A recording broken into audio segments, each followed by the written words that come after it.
Muy buenos días, estamos en un episodio nuevo de Hablemos de Seguridad. Hoy pues estamos acabando el desayuno de todos los viernes fin de mes por ANPAC y por ASIS, y tenemos un invitado bastante especial. Yo sé que siempre digo eso cada episodio que tenemos, pero hoy en el especial tenemos al doctor a Alberto Barrales. Doctor, buenos días, ¿cómo está? ¿Cómo amaneció? Muy bien, Daniel, con el gusto de saludarle. Muchísimo gusto. Doctor, pues bueno, no sé si haya visto anteriormente nuestro proyecto, pero lo que manejamos básicamente es una entrevista sobre lo que se estuvo trabajando en el desayuno, lo que fue su conferencia, cómo estuvo trabajando. Y pues primero que nada lo queremos conocer, queremos ver cuál ha sido el recorrido que ha tenido, cuál ha sido la experiencia que ha manejado. Yo sé que es doctor, y pues realmente saber cómo llegó a donde está para después profundizar un poquito más en el tema. Muy bien, muchas gracias. A veces es complicado hablar de uno mismo, Claro. pero haré el esfuerzo. Tengo ya 40 años en temas de seguridad. Esto significa que soy consultor internacional especializado en los temas de gestión de seguridad ciudadana y de seguridad corporativa. Trabajé muchos años en el gobierno federal, 35.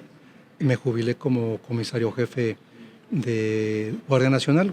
Claro, no trabajé en Guardia Nacional en la transición nada más, pero mucho antes estuve en Policía Federal, lo que me permitió jubilarme como comisario jefe. Trabajé en algunas embajadas. La última fue en Colombia. Okay. Fui ministro en la Embajada de México en Colombia durante algunos años. Y eso me permitió estar también cerca de Ameripol, que es la Comunidad de Policías de América. Okay. Ahí trabajé como delegado del presidente de Ameripol y pues me dio una experiencia interesante, sobre todo en el tema del contexto hemisférico de la seguridad, en aquel momento de seguridad ciudadana, seguridad hemisférica. Y con mi jubilación tuve la oportunidad de que me invitaran a The Coca-Cola Company. Trabajé 5 años ahí, fui director senior de seguridad global para la empresa, aportando ideas para los temas de seguridad y la protección de personas, de bienes, de la imagen, la marca y la reputación, del manejo de crisis en la empresa. Y hoy, con mi salida de la empresa hace algunas semanas, me hicieron favor de invitarme como socio a una empresa hispano-mexicana. Okay. Soy socio y director general adjunto de la empresa CAD-LAN, Okay. que es una empresa que se dedica a la tecnología aplicada a la seguridad y que está viviendo tiempos de transición. Ahora, en estos días, nos llamaremos FlipTem, Okay. que es un tema más de estructura y más regional para México y Latinoamérica. Entonces, en eso estamos ahora. He pasado mi vida entre el servicio público, entre empleado o asociado de una empresa multinacional como es de Coca-Cola Company y ahora como empresario. Una pregunta, y esta es una pregunta más personal antes de llegar al tema. ¿Cómo le sentó el cambio de la función pública, en este caso de la seguridad pública, a llegar a la iniciativa privada? Sé que son áreas diferentes, sé que son temas diferentes, se puede llamar así, algo más cuestiones de prevención del delito a una cuestión de iniciativa privada. ¿Cómo fue ese cambio, esa transición? ¿Cómo la sintió? Para mí no fue tan complicada. Puede ayudar el hecho de que antes de incorporarme a The Coca-Cola Company, yo trabajaba como ministro en la Embajada de México en Colombia y la función ahí era de otra forma. El objetivo de mi trabajo ahí era diferente al ser policía federal en funciones en México, como lo fui en varios estados. Y tal vez eso ayudó a que no fuera tan abrupto el cambio. Sí, hay temas que la empresa hay que sugerir, porque el tema de la seguridad para los corporativos, para las empresas, es una sugerencia, es ser empático con los que forman parte de la empresa, ser empático con el equipo de liderazgo de la empresa e inclusive con el CEO. En cambio, como autoridad, como miembro de la Policía Federal, pues es una autoridad, uno tiene que hacer valer el cumplimiento de la ley, o por lo menos en aquellos años, trabajando y tal vez imponiendo dentro del marco legal ciertas acciones. Claro. Pero sí teníamos también tareas de prevención, que es algo de lo que ahora los corporativos, las empresas, deben de atender. El tema de la prevención, el de ser resilientes, como lo comentábamos en la plática de esta mañana, con la finalidad de de entender los problemas que tenemos enfrente, de resolverlos de la mejor forma posible, atendiendo los elementos que tengamos a la mano y sobre todo salir fortalecidos de esa crisis que podamos enfrentar. Lo más importante acá es que al final todo tiene que ver con la atención directa a lo que sucede o lo que le suceda a las personas. La persona es el principal sujeto de la seguridad, ya sea seguridad pública, ciudadana, inclusive la seguridad nacional tiene que haber tomar en cuenta a la persona, al ser humano, y las empresas hoy día deben tomar en cuenta desde luego al ser humano, a la persona, para protegerla. Claro, y bueno, esta es una premisa bastante interesante antes de tocar el tema de lo que estuvimos trabajando, el cómo la función pública, cómo las empresas, al ser entes o al ser instituciones, la cual protegen, una protege activos y la otra protege a la sociedad, van de la mano hasta cierto punto. Entonces, llegando un poquito más al tema en específico, usted mencionó un tema el cual era la diferencia entre la resiliencia y la resistencia. Se entiende que la resiliencia es un tema, bueno, yo me ha tocado verlo muy nuevo, muy comúnmente, que la utilizan para poder adaptarse a los problemas, que es como la descripción del poderse adaptar de una manera efectiva o de una manera buena hacia alguna amenaza o algún inconveniente.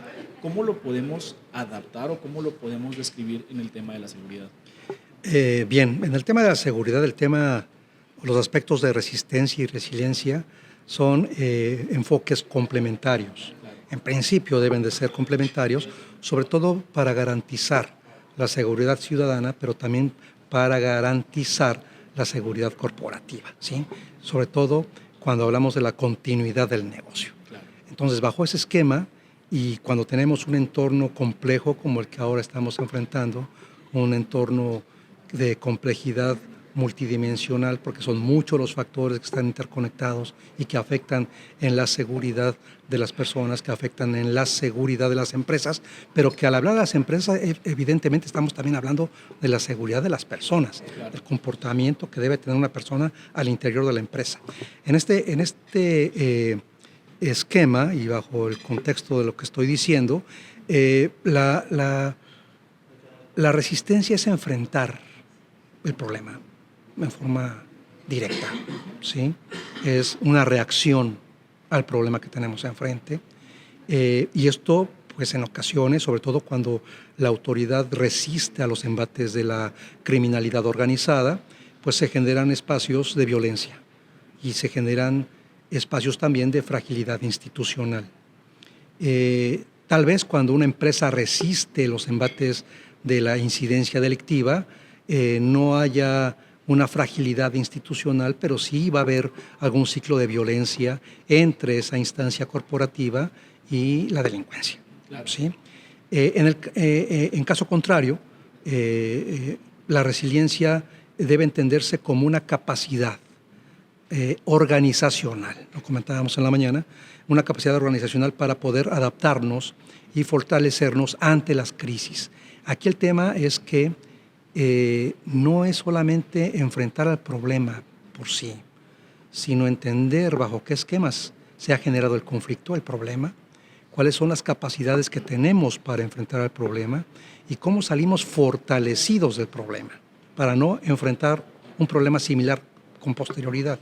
Ese es el quid, esa es la esencia de la resiliencia, salir fortalecidos de la crisis, enfrentar mejor la vida cotidiana a partir de lo que hicimos en el pasado para poder salir airosos frente a un problema. Es como aplicar la frase de Nietzsche diciendo lo que no me mata me hace más fuerte. Sí, ese es un tema resiliente. Evidentemente, el no morir nos da la oportunidad de enfrentar las cosas en varias ocasiones. Aquí el tema es que como entes racionales, lo más importante es no caer en los mismos problemas. Claro. ¿Sí? Sobre todo cuando ya los hemos vivido. Y el tema de la resiliencia implica entender los problemas, enfrentarlos, pero evitar caer en ellos posteriormente.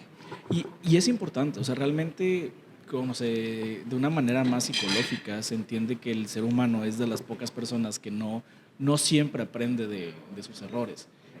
Y más cuando ya tienes una barrera ideológica en el cual es que las cosas se hacen así, o así me lo enseñaron, y aún y de que trabajando de la misma manera sabes que no vas a tener resultados diferentes, es cómo llegar con la gente operativa y decirle, oye, hay que cambiar esta estructura para poder obtener resultados diferentes. Es que ese también es un tema de resiliencia, el saber adaptarse a las circunstancias con base en la experiencia propia. Hoy día está demostrado en que lo que aprendemos en algún momento determinado lo tenemos que desaprender para enfrentar otra circunstancia más adelante. Entonces, estamos en un proceso de aprender, desaprender, volver a aprender para enfrentar las circunstancias. Y eso sucede en la vida cotidiana. No todo lo que aprendemos en la universidad, en el colegio en general, lo vamos a aplicar en la vida cotidiana. Son las bases para entender lo que pasa afuera, pero nos dan elementos suficientes para adaptarnos. Hoy día lo que tenemos que hacer como ciudadanía es entender lo que está pasando con información válida, con información completa, adecuada y que nos permita enfrentar los problemas. Por ejemplo, ahorita que en la actualidad la información fluye de una manera tan rápida, las noticias se esparcen de una manera tan rápida y eso hasta cierto punto es benéfico y a cierto punto es contradictorio porque puede existir muchos fake news, puede existir muchas noticias que solamente es para generar morbo o más que todo le llaman clickbaits, o sea que abres la noticia y te das cuenta que no dice nada de lo que decía el tema. ¿Cómo poder manejar o cómo poder educar, no me gusta usar esa palabra, pero cómo poder enseñar a las personas detonantes o a las personas que necesitan conocer y poder cribar esa información, cómo poderles decir, oye, bueno, vas a buscar de estas maneras o tienes que tener este criterio, porque al fin y al cabo es, la palabra mágica se vuelve criterio, cómo poder enseñarle a alguien el criterio de búsqueda necesario. El tema es delicado. Estamos en una infodemia que se fortaleció, sobre todo con el tema pandémico que enfrentamos hace algunos años. Pero sí, es cierto, es tanta la información que se tiene que no tenemos en ocasiones la capacidad para poder dilucidar cuál es la válida y cuál es la información falsa. Pero entonces tendremos que saber contrastar. Todavía hoy día existen personas muy serias en la información que estimo son los que tendremos que seguir, pero tampoco creerles, porque a veces también se han equivocado. Entonces la idea es tener algunos referentes específicos para contrastar la información y tener una buena memoria, sobre todo porque hoy día nuestra memoria nos falla y encontramos inclusive notas que pueden ser hasta trágicas, que las damos como ciertas hoy que pasaron hace 2 años. Eso es parte de la infodemia. Entonces, al final, lo que tenemos que hacer es contrastar, tener algunos lineamientos, algunas estrellas ahí en el horizonte que tengamos que seguir, que son informadores valiosos, serios, ¿no? Y que nos permita contrastar con otros ese tema. Sobre todo también con el tema extranjero, porque esas informaciones que vienen del extranjero, en ocasiones, sobre todo ahora, son mucho más completas cuando hablan de México que cuando son noticias o informadores que trabajan desde el país. Y hablando un poco más de bueno, en este caso de la información y de poder contrastar eso mismo, hace un tema y medio antes tocó lo que es la continuidad del negocio. Es algo que realmente nosotros como empresa, bueno, le cuento un poquito más de nosotros somos una empresa de consultoría en seguridad, se llama Arcesa Security, y básicamente nos dedicamos a la continuidad del negocio, se puede llamar así. ¿Por qué? Porque lo que buscamos es evitar que a las empresas las roben o pierdan su continuidad de negocio porque hoy me pararon la línea, porque hicieron alguna amenaza contra mi imagen, contra mi marca. Con el panorama actual que tenemos de seguridad en zonas que están en el top 10 de las ciudades más peligrosas del mundo, ¿cómo poder establecer planes de trabajo, cómo poder establecer protocolos efectivos para poder tener una buena continuidad de negocio? Hay que entender el entorno en el cual nos estamos moviendo, es importante. Hablábamos de la evaluación de riesgos, ¿recuerda? Sí. Y en la evaluación de riesgos debemos de tener conciencia de situación, saber dónde estamos. No es lo mismo trabajar en un estado como Guanajuato hoy día que trabajar en San Luis, ¿sí? O trabajar en Guerrero o tener empresas en Veracruz. El tema es que hay que entender cuál es la situación que estamos enfrentando en cada lugar, en cada momento. Son condiciones de tiempo, modo y lugar. Son circunstancias que en una evaluación de riesgos debemos de tomar en consideración. Esto nos permitirá entonces entender primero cuál es el hambre de riesgo que tiene la empresa. Si quiere arriesgar mucho ese apetito de riesgo, si es amplio o si es reducido, si quiere arriesgar mucho, si quiere arriesgar poco, porque hay muchas que dicen, bueno, ok, yo entiendo el contexto de cierto lugar, hay violencia, pero quiero estar ahí, quiero brindar un servicio. Pero entonces tiene que blindarse y debe de entender bajo qué momentos y bajo qué circunstancias se tiene que mover. Pero debe atender a las personas, Ok. debe atender y entender a las personas. Primero, ¿quién querría trabajar en un lugar donde hay violencia? Una empresa de seguridad que Una vende. empresa, sí, pero entonces ese elemento de seguridad debe estar consciente de lo que va a enfrentar, Claro. ¿sí?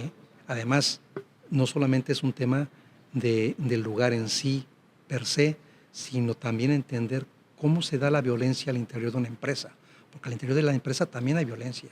Los lugares de trabajo seguros y libres de violencia son muchos en México y es algo que también no se está entendiendo y que rompe o que puede vulnerar el tema de la continuidad del negocio.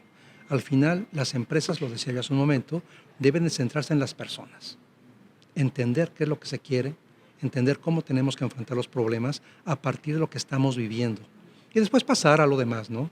Saber cuáles son los elementos materiales que se requieren, qué tipos son cuestiones materiales de equipos de cámara, qué tipo de software inteligente se va a aplicar, eh, revisar el contexto exterior de una empresa. No sé si se enteró, pero en una entidad de la República, si no mal recuerdo fue en Guanajuato, en las líneas de Comisión Federal se encontraron 1.500 cámaras colocadas por la delincuencia organizada. Entonces, nos hemos dado, estamos aceptando que hay cámaras siempre, inclusive afuera de nuestra casa, y damos por hecho de que es la autoridad o de que es la empresa que ha llegado y que es nuestra vecina, pero nunca confirmamos de quién son las cámaras. De hecho, aquí en este cerro en el que estamos, en este caso, bueno, sí, el de aquí atrás, está, comparte el Cerro de la Independencia, que es una, no sé si sea de Monterrey, pero la Independencia es una de las colonias problemáticas, más o menos. Entonces, dentro de eso, la gente que coordina la colonia, que digamos que no es gente de una actividad económica legal, ellos mismos tienen su circuito cerrado de televisión a lo largo de la colonia para ver quién sube, quién entra, quién baja. Claro. Entonces sí es algo que se está dando. Ellos mismos tienen su inteligencia y es necesario también para seguridad pública trabajar su contrainteligencia para lo mismo. Sí, antes los halcones eran personas, ahora son cámaras. Es tecnología aplicada en este contexto, la tecnología debe aplicarse también en los esquemas de seguridad Claro. de las empresas o inclusive de las instituciones de gobierno, de las autoridades. Y ahorita que menciona ese tema, realmente me da mucha curiosidad, digo, por el tiempo que tiene trabajando en seguridad, ¿cuál es su perspectiva? ¿Cuál es su visión para un 2030 o un 2030 en México como tal? Digo, ¿va a ser acabando este sexenio que va empezando? O sea, al final de este sexenio, ¿cuál es el pronóstico que tiene en cuestión de seguridad? Vaya, es una pregunta complicada y puede llegar a ser hasta incómoda. Eh, Mire, hay esquemas de inteligencia o análisis de inteligencia que han establecido que el México de los próximos 6 años seguirá siendo un México violento, un México en donde pueden crearse otros 9 grupos delictivos, en donde pueda haber problemas en las fronteras interestatales, como lo comentábamos, en donde la criminalidad va a seguir teniendo una gran participación de la vida social, para mal desde luego, los homicidios incrementándose, los secuestros que pueden tener un repunte. Es decir, estamos frente a un horizonte que no es nada halagüeño, sobre todo porque las autoridades que están encargadas de esto, por lo menos hasta ahora, no han cumplido con su función, que es la de proteger a la ciudadanía. Claro. Y bueno, esto hasta cierto punto nos trae formas de poder implementar nuevas áreas de seguridad. Entendemos y acabamos de regresar de la convención GSX de Triasis y es una visión que nos da que hacia dónde va la seguridad en cuestión de hardware y en cuestión de investigaciones y todo va apuntando hacia el uso de tecnologías como inteligencia artificial para poder obtener métricos o para poder obtener analíticos, básicamente era la palabra que estaba buscando, para cuestiones preventivas. Pero hay una contraste que yo hacía a comparación de lo que está en la CIS internacional o lo que decía la Expo. Ellos trabajan mucho en prevención. El problema es que aquí la prevención debe de ser básica en México, pero también necesitamos trabajar a base de reacción, y ese es el problema, porque tienes el problema que te está quemando la casa, pero también no te da tiempo de prevenir que no se te queme la casa. Entonces es poder conocer el cómo saber que la implementación de una prevención es efectiva para una empresa y no nada más empezar a apagar fuegos. Ahí está el elemento fundamental, es el equilibrio entre resiliencia y resistencia. Todavía, por lo menos de aquí a que termine esta década, la resistencia jugará un papel importante, pero entonces debemos tener la suficiente capacidad para buscar ese equilibrio entre uno y otro esquema. Sobre todo en temas de ciberataques, por ejemplo. ¿Sí? Hay que buscar también un tema de reacción, pero de prevención. El tema en general, el tema de la seguridad duradera para la región, incluyendo nuestro país, implica buscar, entender, ¿sí? Saber cuáles son las causas subyacentes de la inseguridad, enfrentarlas, resolverlas y sobre todo entender que el tema de la inseguridad que vive el país y la región, no todas, porque ahora resulta, por ejemplo, y es muy plaudible, que El Salvador es un país seguro cuando era un país de los más inseguros del planeta. El tema aquí es buscar precisamente que esos elementos que inciden en la crisis de seguridad sean atendidos. Pobreza es uno, la exclusión social es otro, eso es grave, pero el tema es que hay que lograr ese equilibrio, un equilibrio que permita mantener la estabilidad social o la estabilidad al interior de una empresa inclusive, sobre todo para que podamos enfrentar otras condiciones a partir de la tercera década de este siglo. Y lo mencioné ahorita muy importante, la cuestión de la ciberseguridad. Hay una brecha que yo lo veo, y lo veo en un círculo muy cercano, una brecha generacional entre cuestiones cibernéticas, en cuestiones digitales, contra cuestiones análogas. ¿A qué me refiero? Ejemplos, personas que no han tenido como que ese uso constante con celulares, con tarjetas, con pagos de tarjetas virtuales, tienen ya un miedo predispuesto hacia, oye, no me gusta pagar con tarjeta, no me gusta bancarizarme de esa manera. Eso a la vez hacen que caigan más rápido en estafas cibernéticas, porque es la brecha en la que me estoy haciendo cibernético, pero está la persona de pícale aquí para que obtengas una cámara que cuesta 60,000 pesos, la tengas en 10,000 pesos. Entonces es una gran estafa. O hace la semana pasada me marcaron a mí de Amazon y me dicen, oye, te voy a entregar un paquete, nada más necesito que me pases el código que te dio por WhatsApp. Lo abro y nada más leo WhatsApp, código de 6 dígitos. Le dije, no, pues es una estafa, aparte yo no había pedido nada. Son ese tipo de cosas que aplican mucho ingeniería social para poder obtener lo que quieren. Entonces, ese tipo de cosas, siento que esa brecha generacional y regresamos al tema, esa resistencia al cambio afecta mucho para que podamos ser muy vulnerables en cuestiones de ciberataques. Sí, pero entiendo el tema. La cuestión acá es que todos tenemos la responsabilidad de aprender. Claro. Es un tema de cultura de la prevención, cultura de la seguridad. La idea aquí es que las personas que están siendo resistentes al cambio, porque siempre hay ese tipo de cosas, entiendan y que les ayudemos y que les expliquemos, porque muy poca gente nos tomamos el tiempo para explicarle, inclusive a una persona mayor de edad, que la tecnología está para ayudarnos, que hay que cuidarnos evidentemente, pero que la tecnología está para ayudarnos. Comentábamos también en la mañana que en este mundo cibernético solamente tenemos dos grandes grupos sociales: los que han sufrido ataques cibernéticos y los que no lo saben. Entonces, bajo ese esquema, es importante educarse en el tema de las nuevas tecnologías. Usted comentaba hace un momento sobre la inteligencia artificial. La inteligencia artificial ha existido en las últimas décadas. Claro que antes se buscaba que alguien fuera experto en algo, ¿no? Hoy día cualquier persona tiene acceso a la inteligencia artificial. Y eso abre un gran panorama para todos, para lo bueno y para lo malo. Y entonces lo que tenemos que hacer es generar una cultura de prevención desde la familia, ¿sí?, hasta las empresas, hasta las autoridades, que permitan que la sociedad pueda tener un equilibrio mucho más llevadero y evidentemente esta seguridad sea duradera. Y es creo que lo que todos buscamos aquí en esta reunión, o lo que buscamos en esta asociación, que es platicar de seguridad. O sea, es algo que nos apasiona a todos, es algo que trabajamos, que comemos de esto, que es ha sido nuestro modelo de negocio por bastante tiempo. Entonces, es expandir, y creo que uno de los formatos o una de las ideas principales de este proyecto, de este formato, es hacer llegar que la seguridad no es el típico guardia, no es el policía que está en una esquina como prevención del delito, sino la seguridad somos todos. Y suena muy cliché, pero realmente todos vendemos seguridad, todos trabajamos en seguridad, todos debemos hacer seguridad, aun y que no sea tu área de estudio o no sea tu expertise.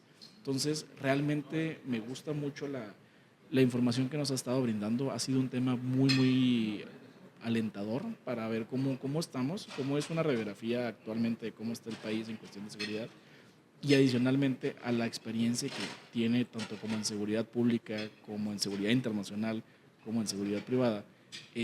Realmente nos ha ayudado y nos ha abierto un panorama diferente. ¿Hay alguna conclusión que quieras cerrar con nosotros para poder pues dejarles un mensaje o alguna tarea a nuestra audiencia para que revisen? Pues es un comentario. Y también lo hicimos al cerrar la plática del día de hoy. Necesitamos generar una cultura de la seguridad, todos y todas. La idea es que todos tengamos que cuidarnos, entendiendo cuál es la situación que estamos enfrentando. Hoy día tenemos que ser pues empáticos. Así como comentaba yo hace un momento al iniciar la plática, que la seguridad corporativa o los temas de seguridad corporativa no se imponen, sino deben de concientizarse, deben de tomar en cuenta las necesidades propias de la empresa, ser empáticos con los integrantes de la misma. Es lo mismo en el tema de la cultura de la seguridad. Quien genera las pláticas, los acercamientos, que inclusive hay varios ejemplos en las redes, es el hecho de aportar elementos de valor que permitan que la ciudadanía se empiece a cuidar, se cuide en todo momento. Al momento de hablar, de hacer una llamada, al momento de que alguien nos pida información y saber con quién estamos hablando y no dar información personal bajo ninguna circunstancia. El hecho de poder caminar seguro por algunos tramos de la ciudad, los horarios, saber cuándo hacerlo, cuándo no, porque al final del día el tema de la inseguridad tiene que ver con la observación que generan los grupos delictivos para poder impactar en la sociedad. Ellos nos observan todo el tiempo. Ellos saben cómo actuar porque nos tienen perfectamente bien estudiados. Ellos saben cómo caminamos, ellos saben cuando no somos del lugar porque nos observan. Y nosotros, el común denominador de la gente, hemos perdido esa capacidad de observación porque el teléfono celular nos quita mucha atención. Claro. Entonces, la idea acá es que nos ayudemos entre todos, que entre nosotros podamos aportar elementos de valor en los temas de seguridad. Tal vez, ¿por qué no?, volver al tema del famoso vecino vigilante. Hace muchos años lo trajo a México este Club Rotario. ¿Por qué no retomarlo bajo las circunstancias actuales? Entender que tenemos que poder que decir dónde estamos a nuestros familiares, que si vamos a dejar el teléfono apagado, digamos, oye, voy a estar fuera de comunicación 2 horas, porque además voy a volar, porque en esos momentos, cuando podemos recibir una llamada que nos puede cambiar la vida. Entonces, es un tema solamente de comunicación entre nosotros, de aportar ideas para la seguridad y sobre todo que, como usted bien lo dice, la seguridad hoy día en México es un tema de responsabilidad de todos. Claro. Y bueno, agradeciendo mucho el tiempo que nos dedicó. Yo sé que tiene ahorita la agenda contada, y realmente valoramos mucho que nos haya regalado un tiempo para hablar con nosotros adicional a la plática que dio en Asís. ¿Algún lugar donde lo puedan seguir? No sé si tiene alguna red social, tiene algún proyecto, alguna conferencia nueva que vaya a dar, para que la misma gente que nos sigue o que esa audiencia de nosotros lo pueda seguir o lo pueda ver en algún otro contenido. No manejo redes sociales. Okay. Realmente me he dedicado más en los últimos años, bueno, como empleado de Coca-Cola Company, los 5 años que estuve ahí, había ciertas cuestiones que no podía yo estar divulgando, entonces me cerré mucho al tema de las redes sociales. Hoy que ya tengo otro esquema, es probable que me dedique yo ya al tema de las redes sociales, pero si ustedes cliquean Catlan de México, ahí me encuentran. Excelente, y como quiera va a estar aquí el banner con la información. Y adicionalmente, doctor, si en algún momento quiere incursionar en un ámbito de mercadotecnia o de redes sociales, pues estamos para ayudarle. Cualquier Muchas cosa gracias. le podemos ayudar con su posicionamiento de imagen. Será un placer, sobre Sí. todo tener el soporte de gente joven como usted, que además es bastante propositiva. Le felicito. Muchísimas gracias, doctor. Y pues sin más por el momento, agradecemos a la audiencia haberse tomado este tiempo para escucharnos y nuevamente agradecemos su presencia, doctor. Pues nada más, agradecemos mucho que haya estado con nosotros. No, gracias a ustedes. Igualmente. Gracias por escucharme. Que tengan buen día. Igualmente, hasta luego. Síganos en otro episodio.